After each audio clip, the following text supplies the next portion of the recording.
Well, hello and welcome to PM Personality Profile. Now, I am on my way to go and talk to a man that I heard preach a couple of times. He touches my heart. Very humble, very cool in demeanor. He is the president of the Baptist Convention Ghana, Reverend Dr. Adu-Gyamfi. I see, sometimes in life we just see people and we know, we see their glory, but do they have a story to tell? And yes, they have a story to tell. And the last three personalities that we brought, they've all been on the religious faith. So I think it's a good one too. So as I arrive here at the office with all anticipation, I know for once that he was in the music industry, recording songs. I want to go and find out from him, did it conflict as a man of God, recording secular songs and being a devout Christian? Were there any conflictions? As a man of God in business, is it all hunky-dory, or do they have their ups and do they have their downs? Well, I'm yet to know. But what it will take from it is that inspiration that we all get, because we all need mentors. My name is Anansakwa IV, and I'm here to talk to Reverend Adu-Gyamfi. Stay tuned. Well, thank you very much for staying and welcome. This is the interesting part, the exciting part that we all pay attention to. As I said in my intro, I think in the past few weeks, we've spoken to some really honorable men of God. It was a Christian, a Muslim, and now another devout Christian. I mean, what better personality can I bring to you other than these great guys? And I'm here to talk to one great guy. Bumped him a couple of times, and what really attracted me about him is his demeanor. Cool, calm, very Christ-like. I think when Christ was alive, he would have had that cool, calm demeanor. However, you see, these guys don't just wake up one morning and suddenly arrive at where they are. They must have come from somewhere. Now, these are the stories that motivate, that everybody needs an inspirer. You need a mentor. You need somebody's story so that you look at where you are today and it shapes you, thinking, you know what, there's still life ahead in the tunnel. Let me forge forward. So here, sat in a very comfortable sofa, about to talk to Reverend Dr. Adu-Gyamfi. He's the president of the Baptist Convention, Ghana. How did he get here? 60 years ago, well, to be over 60 years ago, you may not look like, but over 60 years ago, it was in Kumasi. Also, thank you so much. You're welcome. And as I always do, I want to go back 60 years and I want to go back to Kumasi.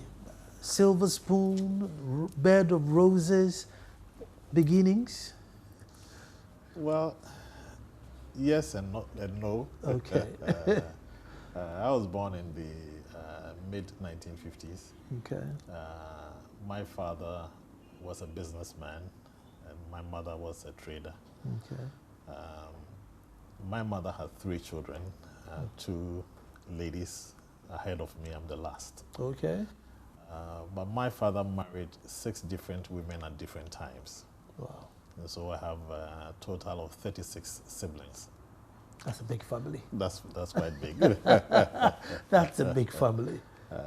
So I was born in Kumasi, as you said, in Asafo. Okay. But later on we lived in Amakum and finally relocated to Asokwa. Okay. We went to Asokwa in 1960. It was a time that only white people lived in that neighborhood. I see. So we were the first black people to live in Asokwa. Wow. And so my father tried to raise us up just like the white folks. I always recall times that he would come from work in the evening and take all of us in his Mercedes, drive us to Kingsway to buy us dresses and underwear and all kinds of things, bicycles, had swing in our house, just to live like the white folks. Kingsway was the mall then. Yeah, that was the Accra mall Accra mall then. So with that bit of it, I would say that I was raised up in a neighborhood that had a certain class. But I wouldn't say that it was all rosy throughout the period then. I would say, so the other 6, women. I mean, was mom first, second, third? No, my mother was, I think, the third. Okay. Yeah, so I have other siblings that are much older than I am. Then I have others who will come before me, after me. Is there still a bond, or some of them are dispersed and don't know where they are? My 2 sisters, my mother has 3, as I said. Okay. My 2 sisters live in the UK. Okay. The first one went in 1962. Whoa. Yes. The second left in 1975. They all married. They have their kids there. They are British now. They are British. They are British now. They come home once in a while. Okay. And then we do the best we can to connect at least every 2 years. Oh, Either they are in Ghana or I go there. And the last time we met was just last month. That's good. We spent a week together, all 3 of us. How about the other 30? The others are scattered. We have some in the UK, some in Accra, others in Kumasi. 2 of them are in Italy now. But you know all of them? Yes. Okay. Yeah. Most of us grew up together in the house and left us and when we grew up. I see. I see. Competition then must be, Well, yes and no. I think once you have rivals in the home, you will certainly have some of those things happening. But we've managed it as much as we can. And did he educate all 36? Yes. Everybody went to school. Except that, way back in the 60s and 70s, most of the rich people then, kids were not so much interested in education because they had the shops. And we used to work in my father's shop over weekends and on holidays. Over weekends when I was in elementary school, every Saturday you go to the shop. In secondary school, once you come on holiday, you're always in the shop till you go back to school. So we saw money, we saw all kinds of things. So some of my siblings were not very serious with education. It's sad to say that out of the 36, it's only my mother's 2 kids who had tertiary education. Wow. The rest branch into entrepreneurship much earlier. Into all kinds of trade and all that kind of. Is it because mom pushed you, or you just had that desire to go? Well, for me, I saw that with 36 kids, what is it that you can inherit from your father? And so when I left secondary school, went to University of Professional Studies, University of then Institute of Professional Studies. I studied accounting. Okay. So when I was in school, I decided that it was important for me to find some stability for my own life after that. And so 3 months after school, I left my father's house. It was one of the biggest problems I've ever had in my life because my father never forgave me. Wow. Because he thought that after training as an accountant, I would come back and work with him then. But I thought that with 36 children, it was important for me to step out and do something for myself. And so I went into corporate circles and worked with different organizations. What was the conflict? I mean, was there any sit down and conflict and, why well, have you left home? He was angry with me that he thought that he had educated me and I didn't serve him. Oh dear. Yes, and my thinking was different because I thought that with my profession I could make something out of my life. So I wanted to step out and do something on my own. The conflict went on for almost 2 years until I got married. And even in my marriage, we had all kinds of difficulties with him. But we managed it. And he was not ready to forgive me at the time because he thought I'd stepped out too early. And but then it was helpful because a year after I started working, I bought my first car. And the year after, I got married. And he thought that I was progressing too fast. Very interested in those days. I know, it sounds interesting. But since you got married, let's bring in married. I mean, how did you meet the lovely Mrs. Adu-Gyamfi? Well, wonderful woman. Yes, we had both been in Scripture Union and being in Christian evangelical groups. She was one of the founders of Joyful Way Incorporated. Founders? Yeah, one of the founders. Okay. I was with New Creation, a similar group in Kumasi. I was also part of the founders of New Creation. So we did ministry at different levels. But I met her the first time when I went to visit one of the members of New Creation and Joyful Way. She was playing in between the two, Mrs. Betty Jokoto, who is the headmistress of Wesley Girls. Okay. Yes. Betty was then in Legon, and I went to visit her in Volta. I was in her room when Julie showed up. She had gone out, just came in and saw me the first time. We didn't know, where is this guy coming from? I was just about leaving IPS. I had just finished my program and I was going to go to Kumasi. So I went to see Betty just to say farewell to her. And that was the first time we met.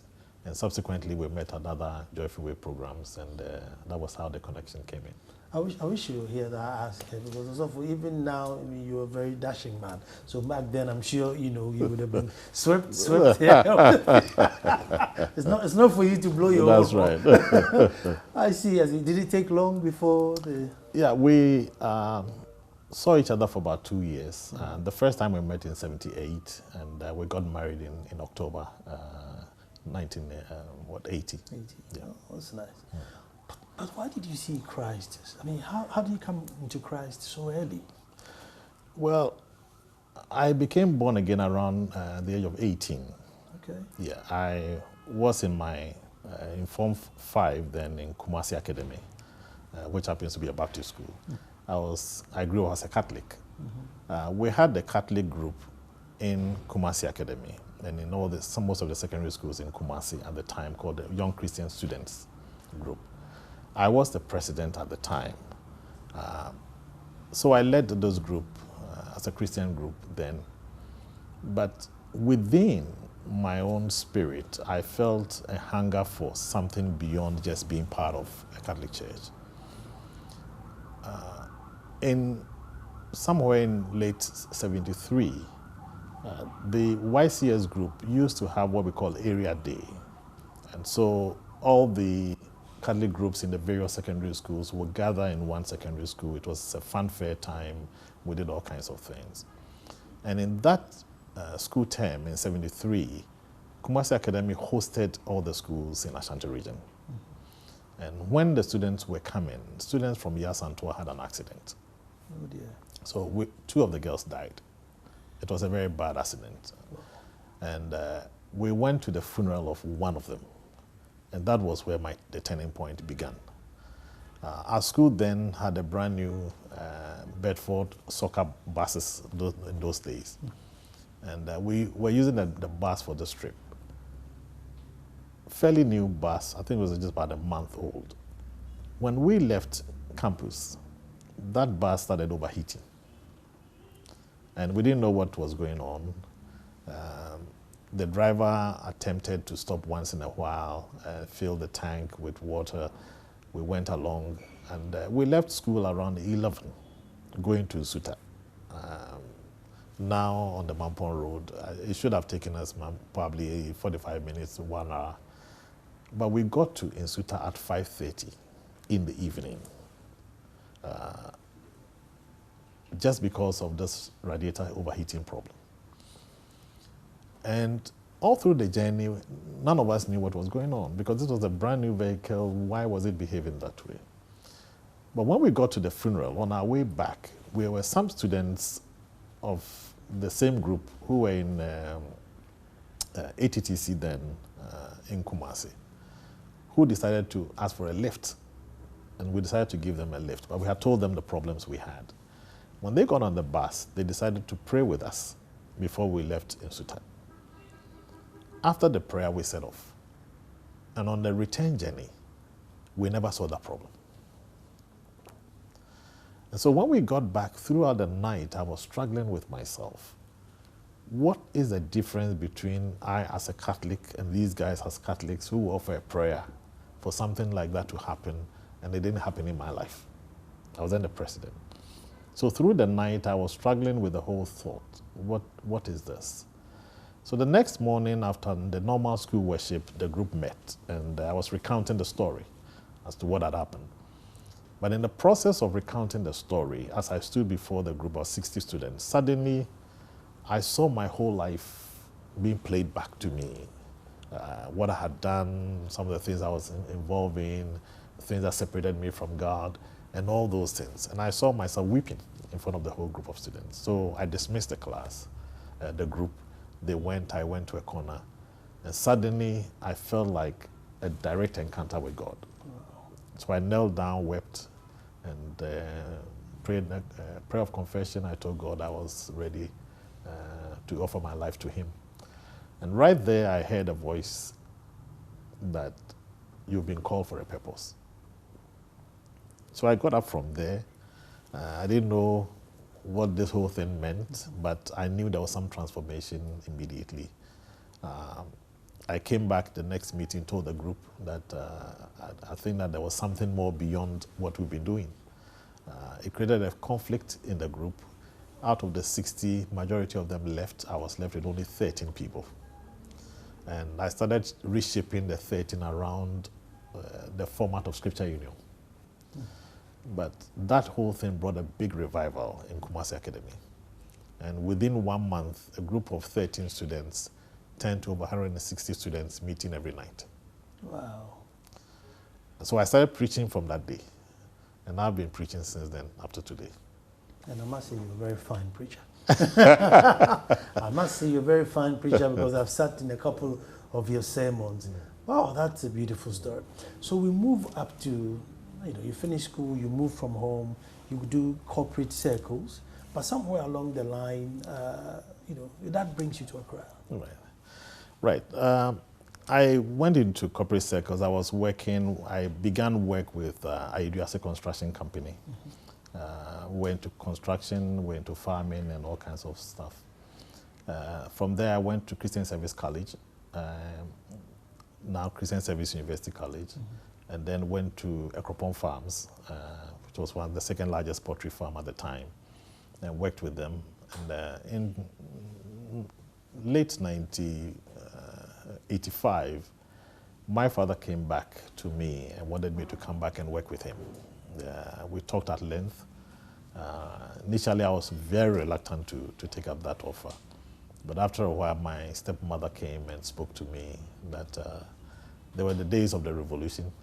Everybody was afraid. How do you expose your business to an outsider? What could happen with that? So I accepted the challenge. And so in February 1986, I moved to Accra and worked with my father. I was with him for 2 years. So what was his nature? He's into trading. Oh, trader, okay. He was still into trading. We were importing shoes from Taiwan. Okay.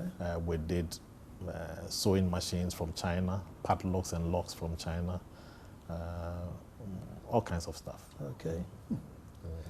And so you came to handle the accounting? Yes, I was handling the accounts and administration for him. I did that for 2 years. And then we had another family crisis. A problem that arose because I had raised some queries about our shop in Kumasi, which was being run by my stepmother. And it brought all kinds of conflict. And so we had to part ways. And I stepped into private business then. But this time you're in Accra? Yes, that was in Accra. Now, little birdie tells me, like, when you were coming, you moved Auntie Julie with you to Accra. She stopped work, got into school. Yes, she was then, when we were in Kumasi, she was teaching in KNUST. Okay. With a social science department, and also was attached to the medical school because she did psychology. So she was teaching behavioral science in the School of Medicine, and then statistics and research methods at the social science department. So when we moved, she decided then to do further studies. So she went to Legon to do her master's, to do her MPhil, and then I was in business. She did that and went back for a while, and finally resigned from KNUST to come back and to join me in Accra. So I mean, when you lost your job with your new wife here, then how are you going to survive? Well, it was tough. I mean, when I broke off with my father, the first thing was, what do you do? And it's an interesting story because after I left, my wife had resigned. I had lost my business. I had 2 kids then who were in school. The question was, how do you maintain a family? We went into all kinds of things to survive in Accra. We sold Bruniwewu. We had the wife of the then headmaster of St. John's Grammar, who was into that business. She offered us the opportunity to do fair selection. We'll get about 4 a.m. and go to Okanshi to select. We'll come home, I will iron them and put them in my car and drive to Legon, where my wife was attending to lectures. She was still selling those things. We did ice cream in our house for our house helps to sell.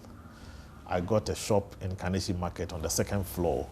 That was where my business began, from Kaneshi Market. 2nd floor. 2nd floor, and I still remember that. So I had the small kiosks. I built around it, and we started selling children's clothing. Okay.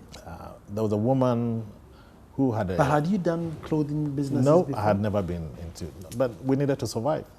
You know, she had a warehouse next to my father's business, and so we had a good relationship. So when I left, we spoke to her. She said, well, we could help you to do this. So when we had the shop in the market, she came and set it up for us, and we'll sell each week and send the money to her. She gave us another stuff. But while we were doing all those things, with my background in new creation and joyful way, I had also seen a problem in the country because we were into music, and anytime we recorded our music, we had problems with production. Okay. How do you turn out the music for commercial sale? And I noticed then that nobody had a serious business of cassettes.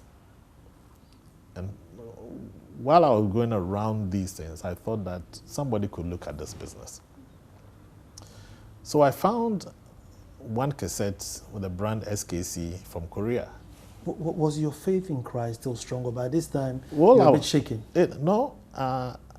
Just about the time I left my father, that was just when I had started my church in Taifa. I see. It was about the same time. Wouldn't you think that, come on, God, I've set up a church for you, you now kick me out from work, how do I manage the church? These questions... Those questions were not there. The challenge that I had rather was that some people felt like it was because I had lost my job. That was why I set up a church. On that note, I'm going to take a quick break and come back. Because I lost my job, I'm now setting up a church. Probably I seek some bribe from God. Let's see what happens. We're coming back.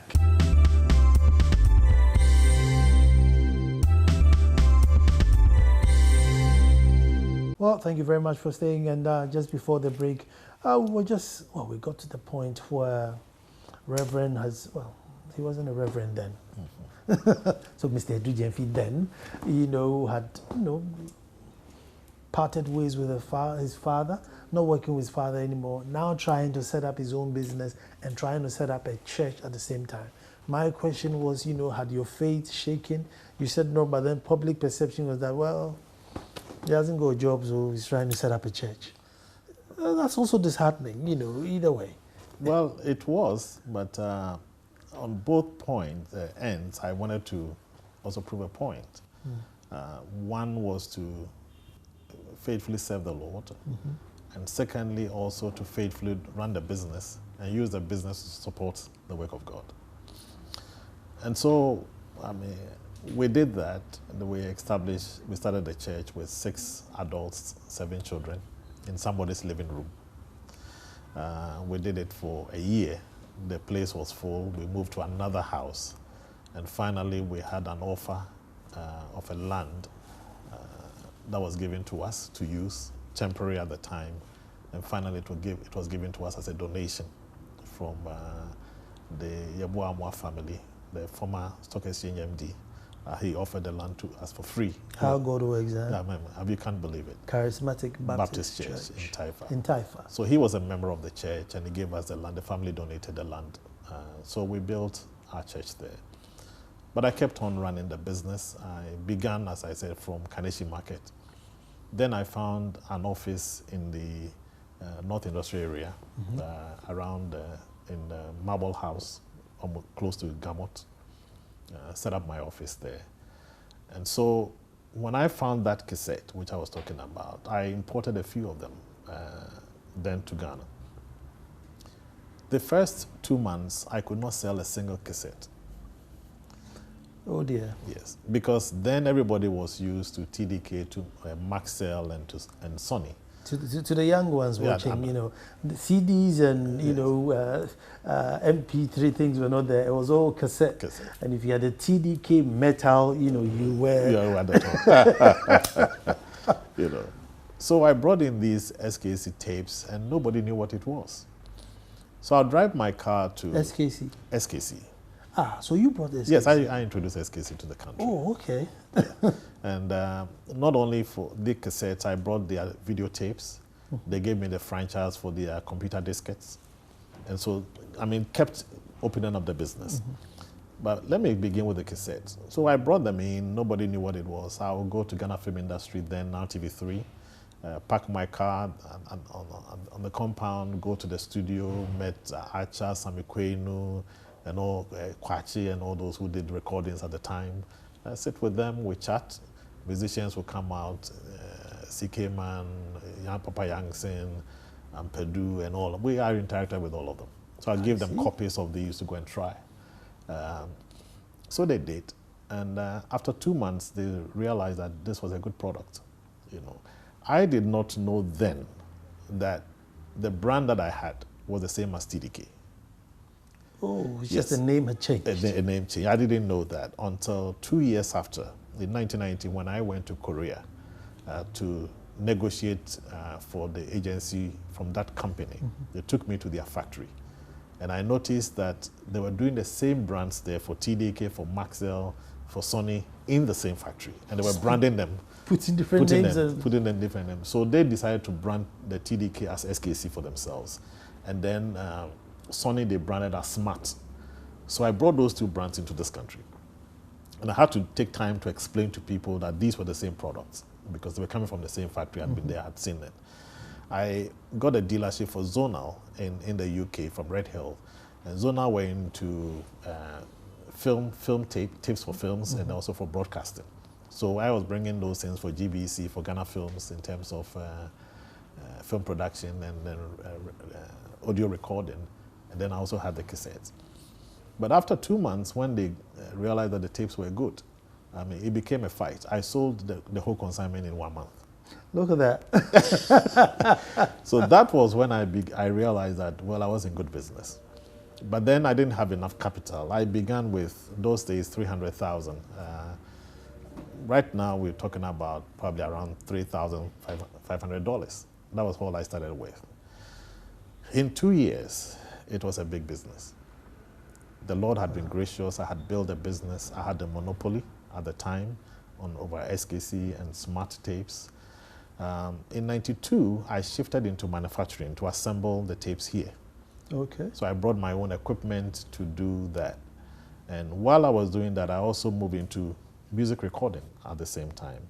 We brought in, initially, what we're doing in the country, we had a series of cassette decks, Rexabot and a few of them were in the business. We had all those things. You pack a series of decks. So you know all the names. Oh yes, I still remember them. You know, you put one master somewhere, you press it and release all the buttons. They had a studio in Kanda where they were doing all those things. And I went there to look at them.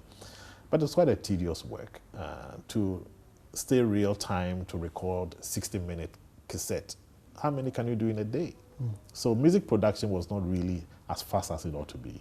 So we brought in the first fast copiers. We brought some telex machines. We could put in one master, began with one master and 3 slaves. It could record in 2 minutes, 40 seconds. So we did that and increased production. And with time, we added a few more slaves to it until we were able to do 48 cassettes at a time. So we had a series of slaves linked together. You press it in every 2 minutes, 40 seconds, we had 48 cassettes recorded. So we did that for a while until finally we moved into the loop bin system. And that was recording a big spool of tape before you start cutting them into the cassette shells itself. Now, the first time I heard that, I was amazed because I always thought, you put the cassette, the physical cassette itself, and put the music on, turn it, do side A, side B, and take it out. But you actually put the song on the tape. On a big tape. Before we bring the big tape to the looping machine, so the cassette loaders, and then it will cut into this. So we do the recording on this. We had the equipment, we had our own studio. So after musicians have finished their recording from the main studio, they bring it to us to remaster, to suit the machines that we had. Initially, we're doing reel tapes. So we had 1-inch reel tapes that were running the masters. With time, we went to digital, and we put them on CDs and transferring from digital to the tapes. And we had cues on each song to determine the beginning and the end of the song. And so you do the recording side A and B together on the big spool, and then when you put them on the loaders, the cues can be detected by the loaders and cut exactly to size. So by the time the tape goes into the shell, there's a song on it already. There's a song on it already. I see. And we built a business up to the point where we could do 20,000 cassettes every day. Okay. And so between 95 to when I retired in 2005, that was what kept us going. You were still preaching on Sunday? I was still preaching, running the church and doing this. And for 12 years of ministry, I did not take a peso from my church. It was my business that supported me.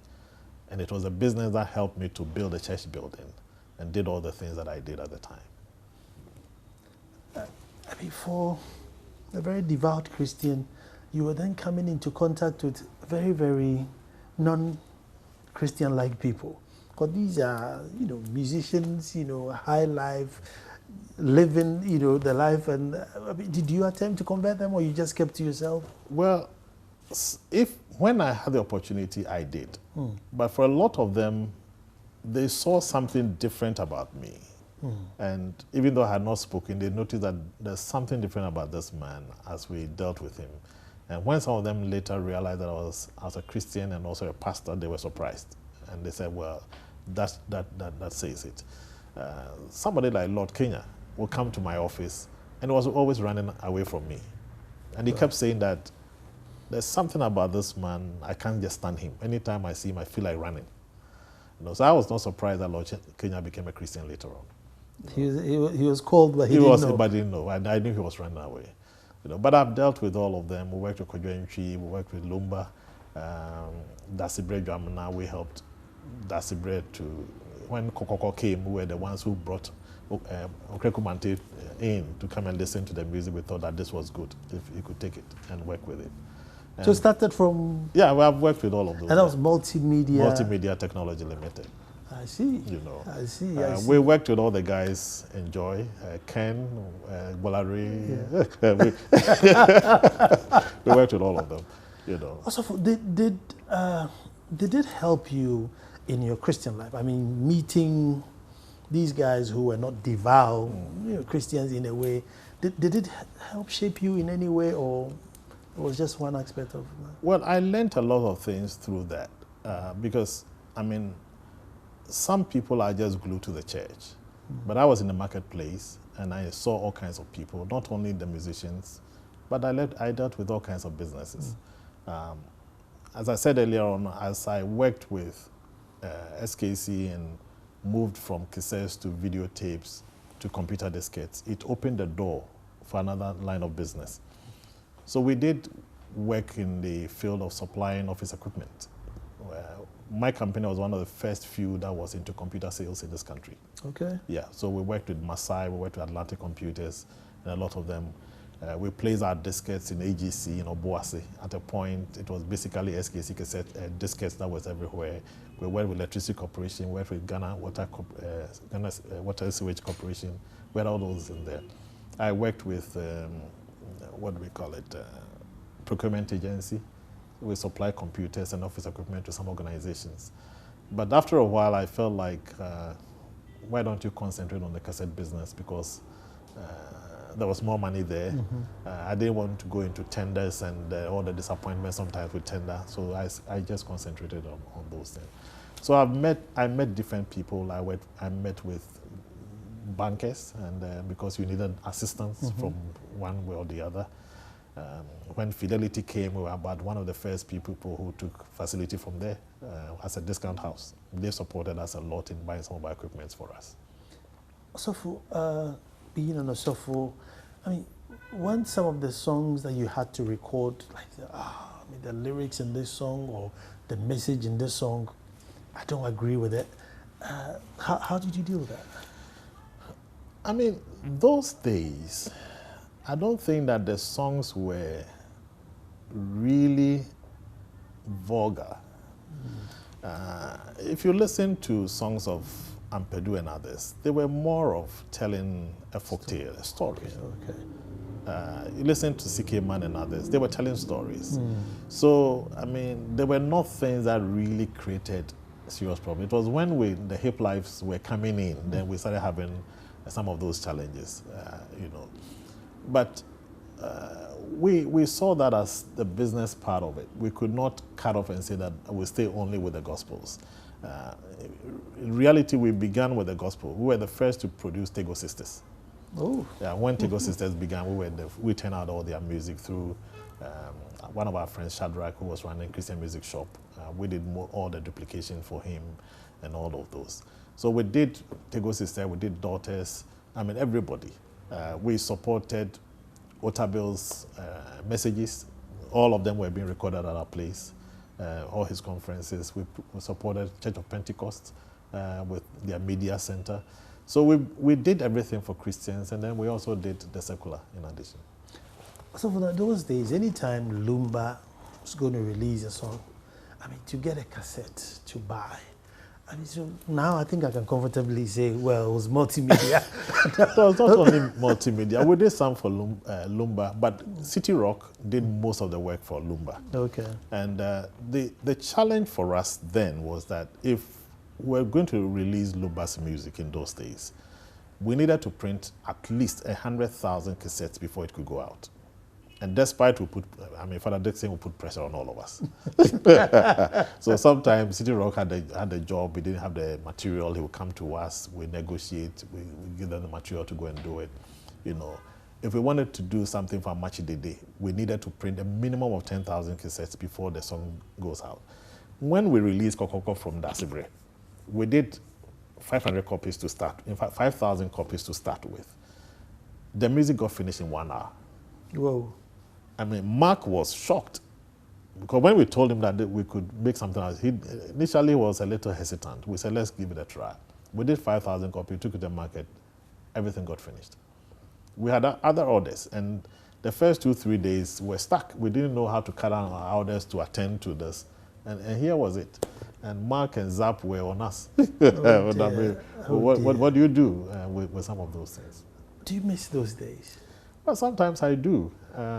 Especially when I look back, sometimes I feel like the absence of some of us contributed to some of the problems we have in the music industry. I was then the president of GAM, which was the Ghana Association of Recording Manufacturers. And we detected as to what was happening at the time in terms of pricing of music and all of those things. Some people thought that I was being too bookish because I was saying strictly to business principles in terms of pricing. The accountancy was the accounting was there. This guy, what is he? I mean, you know, and we were dealing with a lot of people who didn't have, excuse me, very high education at the time. So they raised all kinds of questions. But my belief was that music production is such that everybody along the chain must have money. You have the musician, the recording artists, the studios, the distributors, producers must have theirs, and the recorders, the manufacturing process must have, everybody must have it. And then we have the retailers, you know. But it got to a point where everybody was pushing the manufacturer to cut down. And I told them that if we do this, we will not survive. And so when we were introducing, for instance, CDs into the country, it was a big challenge for us. At the time, you needed about $1 million to bring in a plant to do the full CD production. None of us could afford. Neither were we, City Rock couldn't do it, SKD, DAWO couldn't do it, Ghana Sounds, Accra Sounds, everybody was struggling at the time, you know, until later on when they started bringing in all these other used equipment. But then we also had a challenge because to do very good CD production, you need to turn on your machine 24 hours a day. The first few equipment that I saw was producing 6,000 CDs an hour. And you have all the lacquers and the coaters and all those things. You can't turn off the machine. As soon as you turn it off, you have to come and do complete servicing to get the machines running. Wow. Ghana was nowhere near that. Wow. I mean, those days you produce 200 CDs, Lumba, JoyNews take days to sell because the machines were not there even to play them, you know. And so nobody could afford that. We brought in the first CD duplicators. The first job I did was for Reggie Rockstone. Really? Oh, Reggie's work, that was the first CDs we did. You know, so we did that. But do they still remember you? Well, I hope some of them will. They haven't seen me for a while, you know. Since I retired in 2005, most of them have not come into contact with me. I see. Yeah. Also, let's now reverse. I mean, now you're the president of the Baptist Convention. Casting your way back and kneeling down and, you know, praying, having an encounter with Christ, and now you have the responsibility of looking after all these. I mean, do you go back and think, whoa, maybe that was what the calling was for, or is it for something else? I mean, are you able to tell that maybe this is it, or maybe something else going to come? Well, I think this is it. I mean, I believe that all the things that I went through were steps to prepare me for what I'm doing now. One, I think that being the head of a denomination is not only preaching. Now I'm doing a lot more administration than the preaching. Because the denomination is not only about the churches. We have hospitals, we have a university, we have schools, vocational institutions, we run an NGO doing all kinds of disaster relief things. We have tremendous work going on in the northern region and the Volta region. And all these things require administrative skills. And I believe that some of the things that I did then prepared me for what I'm doing now. Now I understand most of these things and I can handle them well. It also encourages the system to also look at the fact that we are not only run as a church, but I can look at things from the business perspective. When banks are presenting something to me, I understand what they are talking about. I can interpret the figures, I can read my financial reporting, and I can raise my arguments. If I want to negotiate for anything, I know what I'm talking about. And so those things have really, really, really helped. But the other bit of it was also, after I gave all the time to the business, I was also doing my theological education alongside. Yeah, I was going to. You know, so I did part-time studies first with Maranatha Bible School, then Bible College, now Maranatha University College. Took me 6 years to do my first program there. And then in 2005, I retired from the business to give attention to the church. And I realized that if I had given so much attention to business and I've excelled in that area, now you're getting out of the business to give attention to the church. There was a need then also to equip myself fully for the work of the church. And so in 2007, I left and went to the US to do my master's with the Baptist Theological Seminary at Richmond, and completed in 2011. And in between, I was coming down almost every summer and then every Christmas. But when I completed in 2011, I came back to Ghana fully. And then 2012, I began my doctoral studies. There was no giving up. No, I mean, do it to the top. If you really want to work on anything, I believe that it's important to excel in that area. So there was no need cutting down corners anywhere. If you want to work on anything, excel. Excel. See, do the best you can, you know. So I pursued that, and also did my doctoral studies with concentration in justice and peace building, because I felt that when I retire from here, I also have to be able to provide something not only for the church, but for the country. And I believe that peace work is one of the areas where the need is. And that was why I gave attention to that. So I want to go back to business before I come back here, because it wasn't all rosy when, you know, the tapes were rolling in Monopoly. There was a big rainfall and there was a massive flood. At that time, you know, would you shake, you know, your faith be shaking a bit, thinking that, God, why this?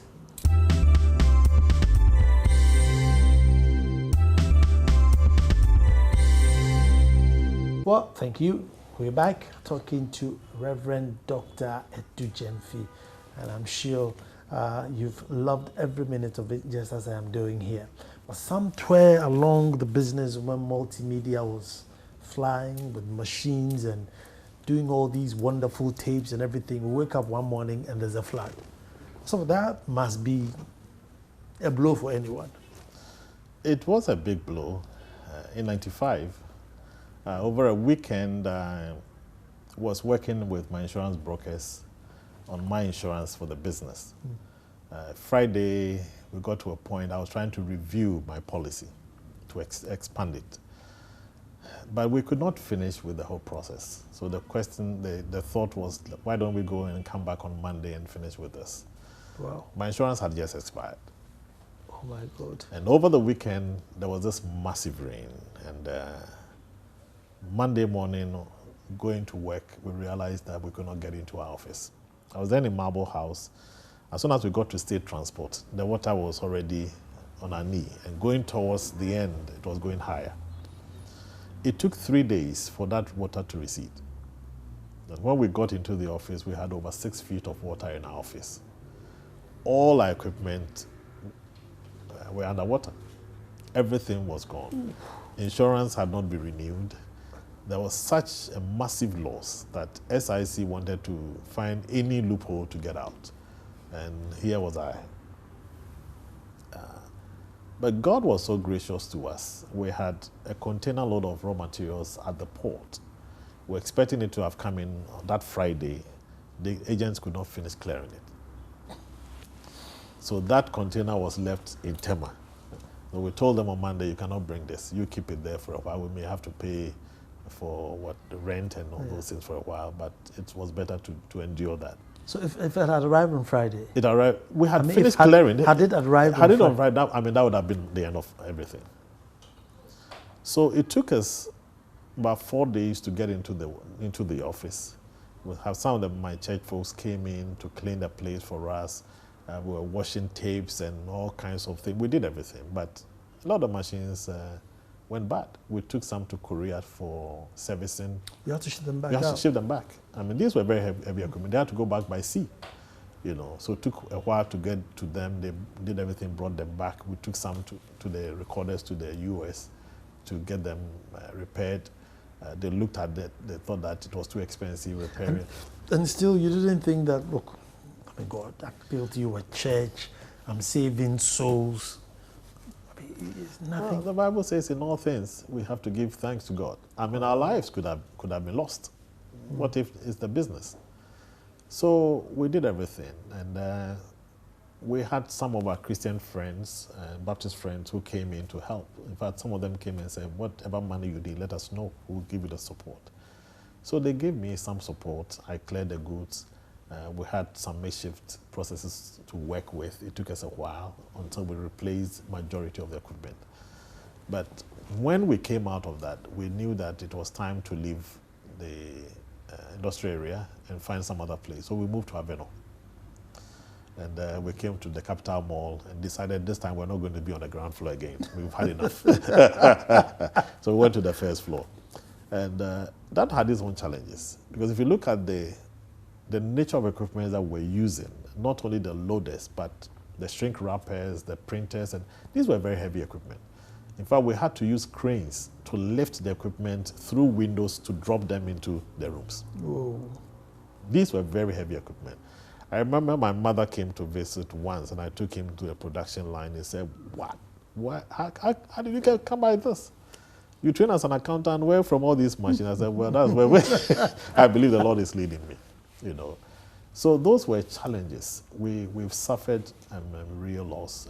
We had problems with bank debt, but we worked our way through and paid them off.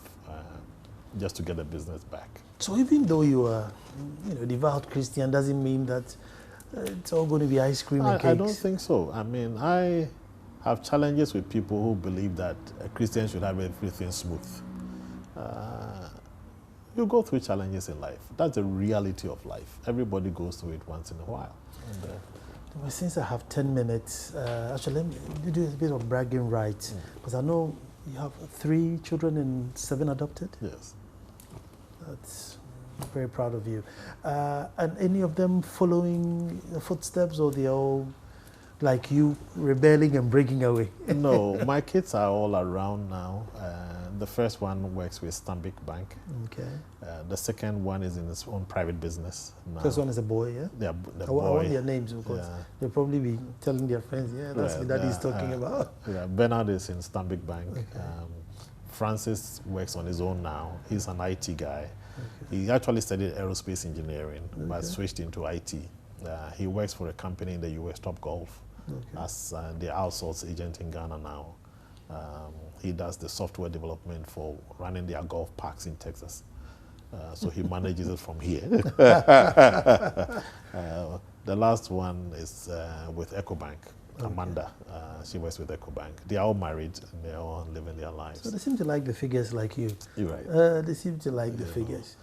But they're all very active in church. The second one now is a ministry assistant to the pastor in my former church. Now I've left Taifa because of this work, but the pastor there took him on as one of his ministry assistants. The others are very active, very, very active in church. Then we have these adopted children who've lived with us. We raised, some of them have finished university. One is doing his master's now. The others are at various levels. 2 of them are married, but they still come home every week and just to enjoy the family with us. And they always call my house the Grand Palace. They will come home and enjoy some of the things. And I know Mrs. Adu-Gyamfi is also very active. Well, she's been a very active woman. And not only did she teach in the university, after she left the university, she came into the NGO circles. She worked with non-formal education, division of Ministry of Education, and they were into this Reflect adult literacy program. She did that for several years and joined Action Aid, became the program director for Action Aid Ghana, then went to Right to Play in East Africa to supervise 5 country projects. Wow. Came back to Action Aid Ghana and also supervised another 5 country projects. Now she's resting at home a little bit. So maybe we need to we need to book a date and talk to her, because she also have her own story to tell. But with my last minutes left, let's go a little bit academic. Do you think the Christian fraternity runs the risk of what the Islams are facing now, where a few people hijack it and run away with it and give it such a bad name? Because the moderates and the uprights like you are probably not loud enough. And so you have all these caricatures who are on radio to TV to radio. Everybody thinks, oh, that's all for the asylum. That's all for the asylum. Do we run that risk, or? Well, we have a challenge. And in my role as the current chairman of the Christian Council, this is one of the things that has engaged us. We look at some of those issues and we believe that something ought to be done about that. There are a lot of highly educated, respectable Christian leaders in the country, except that we are not talking. Everybody is quiet in their own corner, but we have a few who are running around and making all the noise because they have access to publicity, But there are a lot of decent Christian leaders who are here, who are just quiet and just getting on with their work. And maybe they need to start talking. Sometimes you just wish the director would say, yeah, keep talking. But when they start flashing and rolling their fingers and everything, then that's the end of it. But if you didn't walk away with anything at all, anything you hope to achieve or set your eyes on, excel at it. Get to the top. So if there's a doctorate, master's, whatever it is, excel to the top. You have to walk away with something. Also, thank you so much. It's No. been a great honor. And as I always say, until next Friday, that I come to you with a different personality.